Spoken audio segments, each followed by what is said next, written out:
Some of you guys have been asking for some race kind of reviews to return, and I thought we'd bring it back for the Brickyard 400 of all races to bring it back, maybe the worst option possible.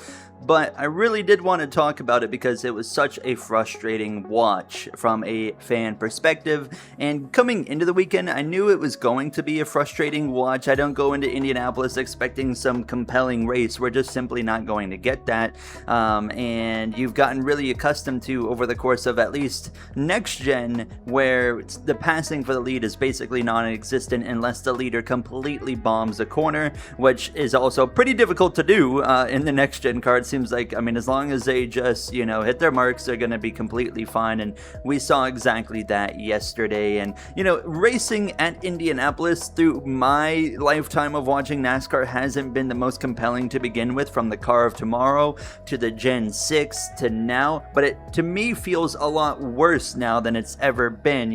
Back in Gen 6, for example, I thought the Indianapolis Oval still sucked. However, there was still some ability to make passes for the lead. It still wasn't easy. It was still not easy by any means, but it was possible, where now it literally feels like it is impossible to accomplish in the next-gen car. Obviously, NASCAR attempted to go to the road course. I actually was a big fan of the road course because I myself don't really care about traditions and whatnot, so a crown jewel race being off the calendar, unless it's the Daytona 500, I really don't care if it's off the calendar. So I actually was a big fan of the road course because at least something happened. There was stuff going on, where on the oval you really aren't seeing that, especially with next gen. I feel like if we were in the Gen 6 still, it at least would be more bearable to watch, where this era, it's not even bearable to watch. It's terrible. I actually was building some Lego. You can see that Williams right there, the Nigel Mansell Williams. If I can point my finger in the right direction right there. My girlfriend and I were building that yesterday during the race. So that kept us entertained. And me and my dad eventually kind of hunkered down for the last couple stages and just bared through it. But, it doesn't matter how bad the races are. I'm going to be there watching no matter what, because I am, of course, a hardcore, fan of NASCAR. But it was just so frustrating, throughout the field.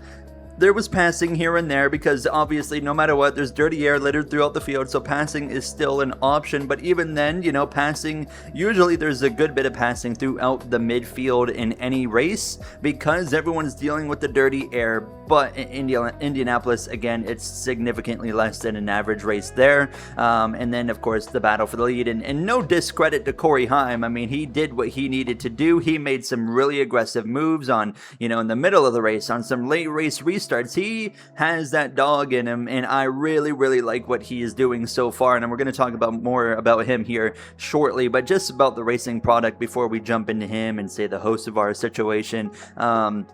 It's just, so frustrating because clearly at the end, Bell was faster, Logano was faster. We know Hamlin probably at that point had the fastest car. I really would have liked to see what Kyle Larson had maybe if he didn't have his left rear tire blow out, because he was super fast. 54 had some speed as well, but all around, I think Hamlin was probably going to be the best car, and obviously didn't quite work out for him on that final restart with Cory Heim throwing a big block. But you have to do that here because if you give up the lead, you see the result is faster cars cannot pass a slower car for the lead of the race. So Cory Heim knew that. He did exactly what he needed to do and maintain the lead on the restart there, forcing Hamlin into a really awkward spot where then Hamlin eventually lost 4 spots and dropped down to like 5th. Now you could argue Hamlin was maybe a little bit too aggressive there, but he has to do that at the same time. And when I say too aggressive, because his move trying to really force it to the inside is what cost him 4 spots. But at the same time,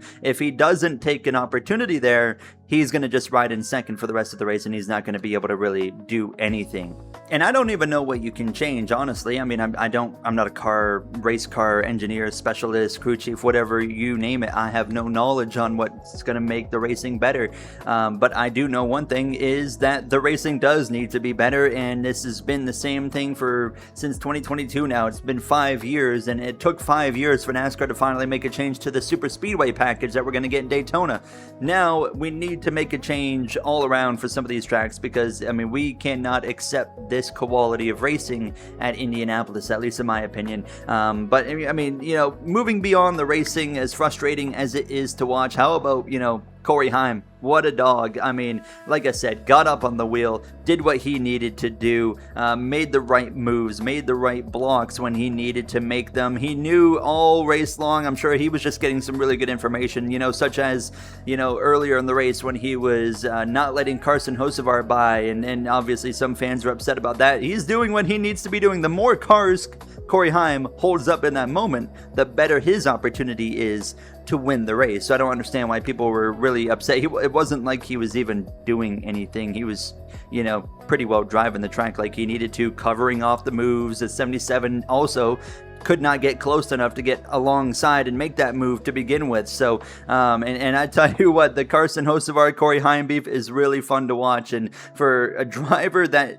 claims he does not care and does not worry about other drivers, he sure does care a lot about Cory Heim. He's made that pretty obvious. I love the little pit lane situation where he flipped Cory Heim off, and then Cory Heim after the race talked about, giving Hocevar a big fat L. This rivalry is absolutely awesome, and I really hope it continues with years to come, especially with Cory Heim going full-time next season for 2311. It's going to be really exciting, but dare I say it, Cory Heim is going to be, I think, genuinely could be a championship threat as a rookie full-time in the Cup Series. I mean, which is absolutely insane to think about. And he's got 2 wins under his belt before he's even a full-time NASCAR Cup Series driver. His talent, I compare him, or don't compare him, but when we talk about talents, you got, of course, drivers that are top-tier talents, and then you've got generational talents. Kyle Larson's a generational talent. Connor Zilic, still TBD, still is to be determined. And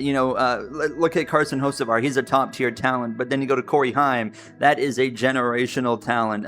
Who else in these up and coming situations? Ty Gibbs is still he's a top tier talent, but I don't look at him as a generational talent. But I think Cory Heim is that generational talent that the sport is really needing and has been waiting on for a while now.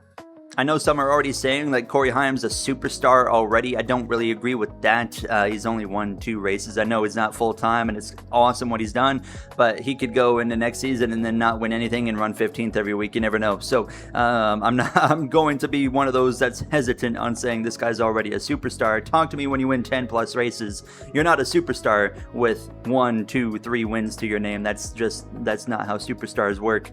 Now, the positives about this race being over and whatnot is that I feel like a lot of the races, really the rest of the season, we're probably going to have some pretty good races outside of maybe Talladega, but then we should have the new package there, so hopefully that will improve the racing. But looking at the points, we got, 4 guys locked into the chase right now: Hamlin, Reddick, Blaney, Ty Gibbs, and then you got like 5th through 10th on points, which is insanely close. Look at Carson Hocevar with just literally Carson Hocevar the last month has been gaining positions in points by simply not being the fastest, but by simply finishing races. Because you look at Chase Elliott, you look at Kyle Larson, they've dropped more points positions because they've gotten themselves into trouble. Kyle Larson's down to 8th. Kyle Larson's a top 5 driver when he's not getting into trouble. So, but you look how close the points are. Hocevar at 638 to say Christopher Bell at 609. There is only basically 30 points between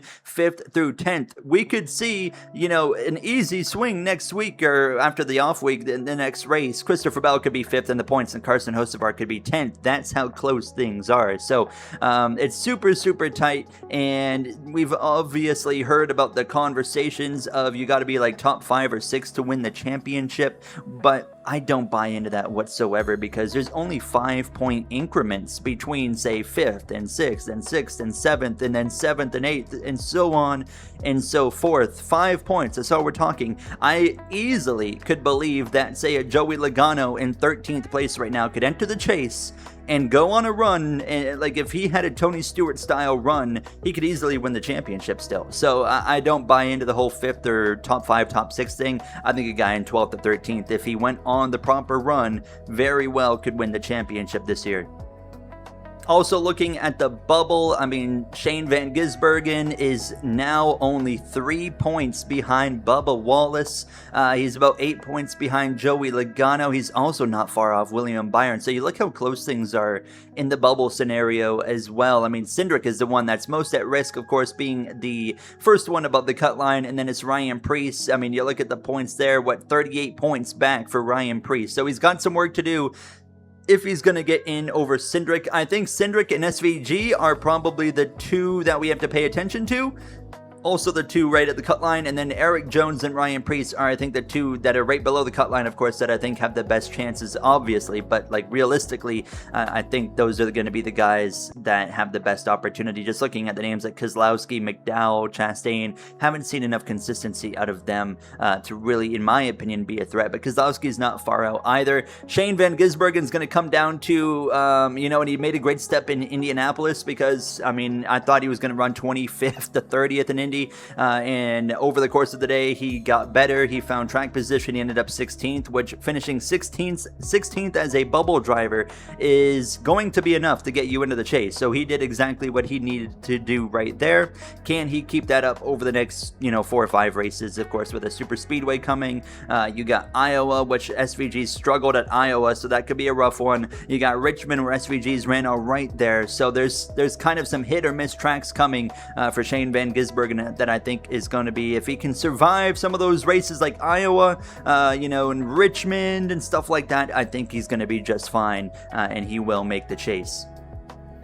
Also, one last note, I mean, it's absolutely crazy how he has become like the face of Trackhouse, and it's kind of funny watching the reaction on Twitter. Some claiming that, well, Trackhouse isn't putting any focus in Ross anymore. SVG's their guy. I think that's a bunch of just dog water. But I mean, SVG has just, really had things work out for him. He has done a great job in that equipment. Trackhouse is not a good team anymore. They are a midfield team on a good day. And if they have if they accidentally get it right, they're, up there in the mix. But SVG's done a great job showing his talent. Also, Connor Zilic, of course, it's been a terrible season for him. He ended up DNFing in Indianapolis, actually after having a decent run early in the day, and then kind of faded as the race went on, and also had like this weird beef. Well, it was a very one-sided beef, but Noah Gragson, the worst driver in the series, of course, continues to try and pick fights for no reason. He thought he could take on Kevin Magnussen. He made a great decision not trying to do that. And then Connor Zilic as well. Literally coming out of the pit lane and not doing anything, and Noah Gragson was unhappy about it. So I don't quite understand what's going through the process there at the 4 team, but absolutely insane that Front Row Motorsports is looking at keeping him over, bringing, say, Lane Riggs up into their Cup program. But that's pretty well summarizes my thoughts of Indianapolis weekend and kind of where the series is headed going into the regular season. But really, really hopeful we get some changes at Indianapolis, because this product is unacceptable and we cannot continue to accept it going forward. And I would love to hear your thoughts down below. I'll see you guys in the next one. We're going to try and get these back rolling like every week. Also, you might see some more IRL NASCAR content on the way. But yeah, that's going to do it for me. I'll see you guys next time. Thank you for watching and have a great day.